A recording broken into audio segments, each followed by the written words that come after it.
Hello and welcome to Dimsy's Domain. This episode 60 of Yugioh VRAINS was good. But before we speak about and discuss this episode, let me quickly talk and mention episode 59. Before that, I just want to quickly say I'm currently recording in a potato environment. It's not the best, it is the worst. My equipment's all broken, so I'm just trying to do the best I can. So please forgive me for the lack of uploads, or I've not been able to edit, to be honest. It's just been extremely difficult.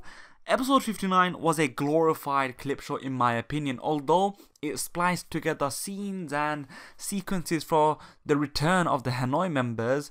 I think it was a very smart and well done clip show, and that's what it was. It was a glorified clip show. However, the way they executed the original parts, the discussion between the Hanoi members to kind of give us a exposition of what's been happening so far in season 2 and as well as season 1 in Yugioh VRAINS was perfect.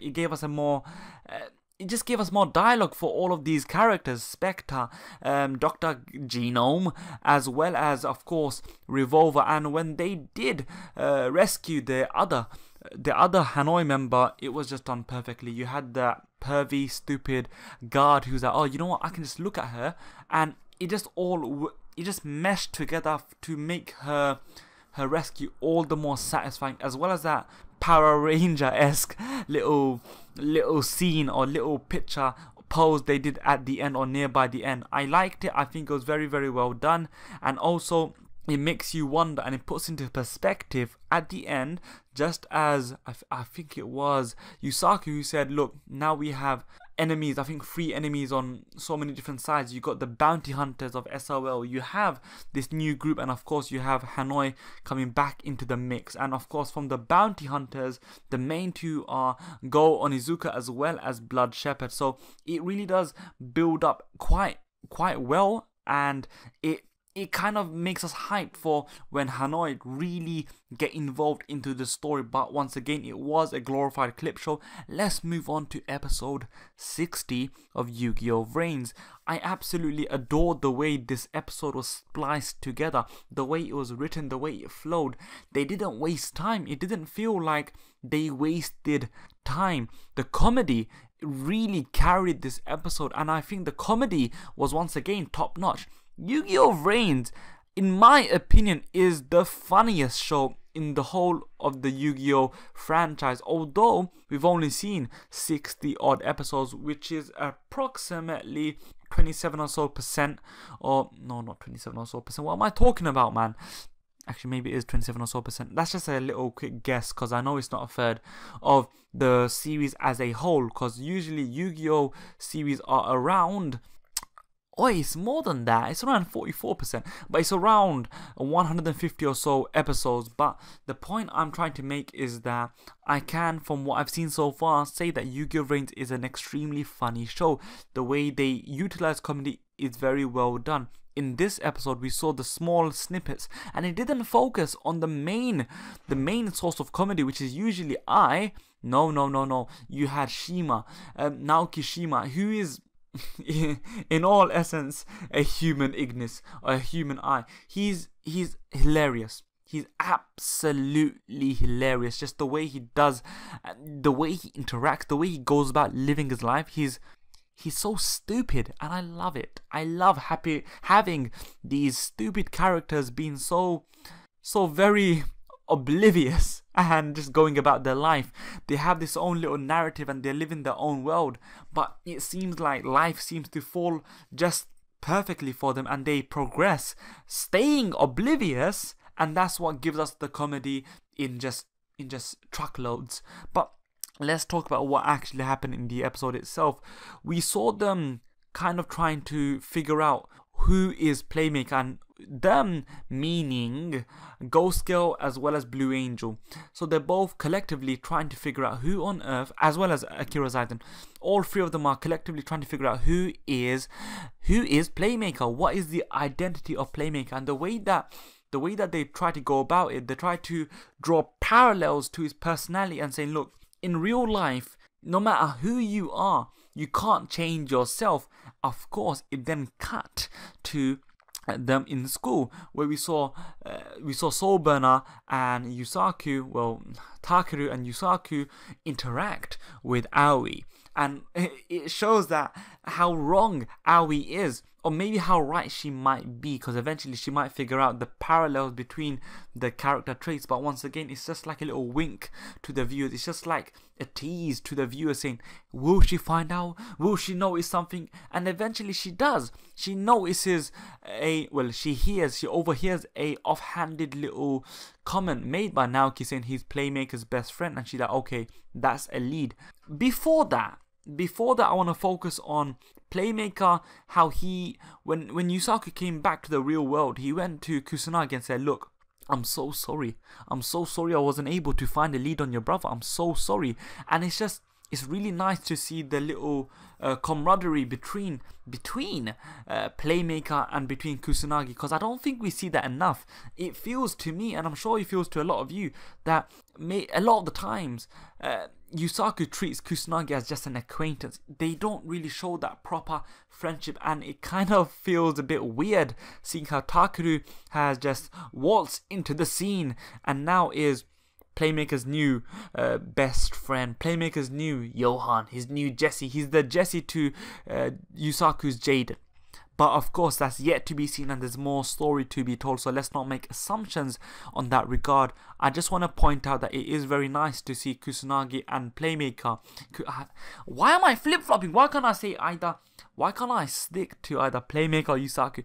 But it's nice to see Yusaku and Kusanagi really show that camaraderie and that togetherness. And it is a bit weird. It is a bit weird, in my opinion, for Kusanagi to trust Soulburner to the capacity that he is. I would think that Kusanagi, well, I guess he's angry now, but I would think that Kusanagi would be the more level-headed. He's the one that actually keeps Yusaku on track, since Yusaku has always been motivated for the majority of season 1 by revenge. Or maybe Kusanagi is just as bad, and that's why he's not reeling him back in. But for Kusanagi to build Soulburner his own little pod, his dedicated pod for him to go into Link Vrains, ooh, that was quite something. I didn't expect that. So I like the way they didn't spend time. They didn't spend time or waste our time trying to question, trying to interrogate Naoki. It showcased it in the forms of quick flashbacks. They flash forwarded to a duel between, well, not a duel, but a plan whereby Ghost Girl says, okay, so Naoki is the best friend of Yusaku, well, Playmaker, so hey, how about we do this? Boom! We go to a Blue Angel special event, which is used to lure Naoki Shima, or as he's known in Link Vrains, Brave Max. Boom! We go to the duel between Ghost Girl and Brave Max. Boom! We see a quick, swift ending. Now, I done boom, boom, boom.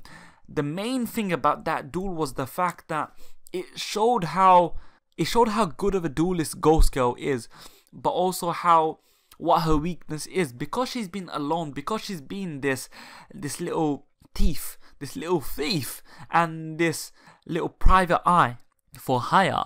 It shows how analytical she is, but her weakness is that she overthinks things. She, as well as Blue Angel, were thinking, oh my god, this Naoki Shima must be a great duelist. He's not flinching, he must have something planned.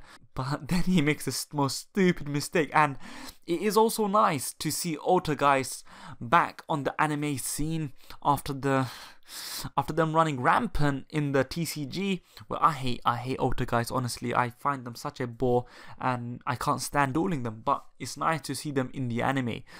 She overthinked. You know what?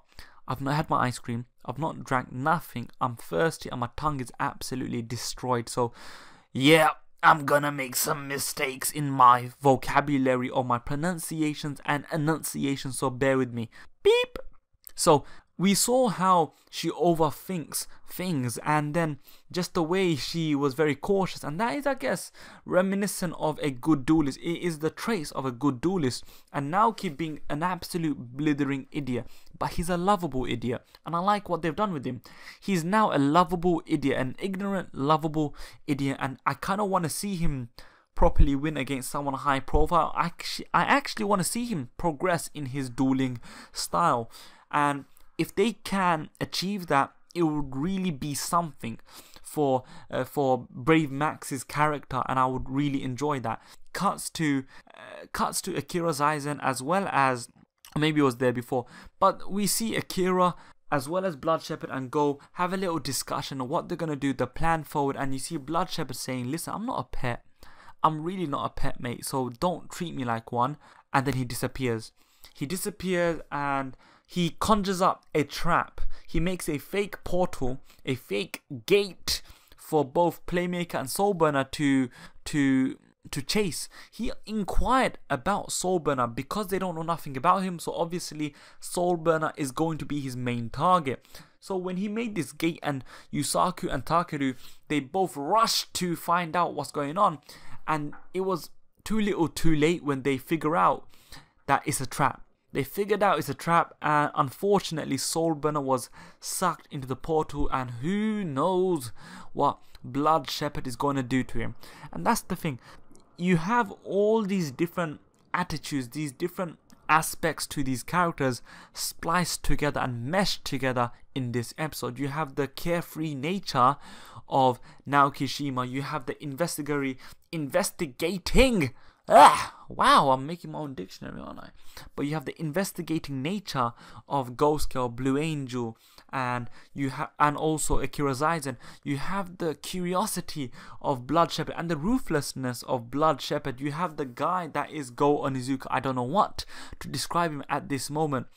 It's just seriousness, lightheartedness, comedy, as well as once again back to seriousness and dire peril, all meshed together to make this episode really, really good and effective in my opinion. I think that them taking these little cut forwards were effective because no one wanted to see a prolonged one episode full duel between Naoki Shima and Ghost Girl. No one wanted that, and they know what they're doing. They know what they're doing. But now what I want is, I want a long duel between both Soulburner and Blood Shepherd. I want them to explore more regarding these two characters. Now I know the leaks and the episode summaries for the next couple of episodes are out. I'm not going to read them. I don't like reading them. I like going into my episodes kind of blind. I am blind, and it just makes it all the more satisfying. So please try not to spoil it for the others who are also looking to go into these episodes, upcoming episodes, blind. Anyway guys, I have rambled quite a bit. I just want to say it is quite difficult for me to record. Thank you, by the way, thank you if you've come this far, and thank you for your continued support. But I just want to say quickly, my laptop, my computer system has been somewhat crap. I'm using another computer. It is difficult for me to record, as well as with the stuff I'm doing, work and just living, I guess that's the best way to put it, living. It is quite difficult to get time allocated to focus on videos, editing, recording, scripting, because I want to make the most high quality videos for you guys, or just for you guys to look at my videos and say, you know what, I'm happy by allowing to, what am I saying? I'm happy to give 10 minutes of my time to, or 5 minutes of my time to watch Dimsy's video. So once again, I really do appreciate that. As you can see, I'm quite rusty with the talking, so that is me apologizing once again. But back to Yu-Gi-Oh! I am planning to somewhat rebrand the way I structure my Yu-Gi-Oh! Content. I have a new name, not for the channel, but just the Yu-Gi-Oh! You see, also I have a few major videos coming out soon, if I can edit them. When I can edit them, I promise you they were fantastic. They have it's pretty much, they have very special guests, and it's at least 30 to 40 minutes each, and I'm still building on those kind of videos, so please bear with me. With that being said, I don't want to take too much of your time. I can only thank you so much. Thank you times a million. Please make sure to like, share, comment and subscribe. You may now exit Dimsy's domain. Thank you and goodbye. Take care.